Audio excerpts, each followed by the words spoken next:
Joined right now by the trading strategist, Craig Peckham. He is with Jefferies and Company. And Craig, just ending on that note from Suzanne talking about the housing market, because you yourself say that, with the recent surprises, the negative surprises we got in housing, that's going to be likely to be more and more important for the markets. Yeah, and the reason I say that is because if you follow the path of this market over really the last 2 years, I don't think it's any particular coincidence that the direction of the housing market has largely paralleled the direction of the equity market here. And I think for us to sustain any kind of longer upturn here, we do need to see participation from the housing market. I'm not suggesting that we need to see 60% price appreciation off the lows. What I am suggesting, though, is I think we need to see stability to a slightly upward bias in pricing. That brings us back to the economic picture for this week, where we get a couple of tests in that regard. Obviously, we've got the Case-Shiller Index coming out tomorrow. We also get the FHFA data from the government, a little bit less meaningful because of the differences in the sampling methodology that they use.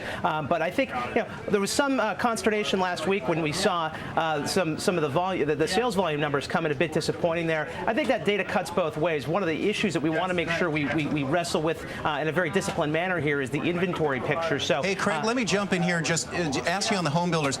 D.R. Horton last week, actually it was Friday, disaster, a $1.1 billion write-down on land, and yet you got home builders up. You kind of wonder how much is still in there. I mean, can you buy these home building stocks at this point?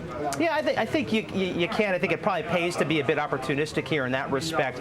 Listen, these stocks are going to continue to trade off the expectations of what happens in 2010 to 2011. We aren't out of the woods yet in terms of, I think, the negative data streams in terms of write-downs and losses in that respect. But I do think you can be opportunistic on pullbacks. Craig, it has not been uncommon for us to see dollar weakness on Mondays of late. We were talking about the relationship of the dollar and stocks. We've been talking about that interest in getting into big caps. How are you playing this whole trend right now? Well, I look at the dollar equity relationship a little bit differently than some people do. I actually think that the dollar weakness and the equity strength are really two symptoms of the same phenomenon, which is a global willingness to take on more risk. Yes, in the backdrop of the dollar, you do have continuing pressure on the U.S. Treasury balance sheet. And I think that continues for a while here. But the way we're playing it, bigger picture, we like material stocks, we like energy stocks, we also like technology stocks because of the amount of revenue they derive from offshore sources. Right. So it looks as if the dominating force, at least one of them, is the dollar. At least for if you're going to be in this market. Yeah. Craig, thanks so much. Craig Peckham,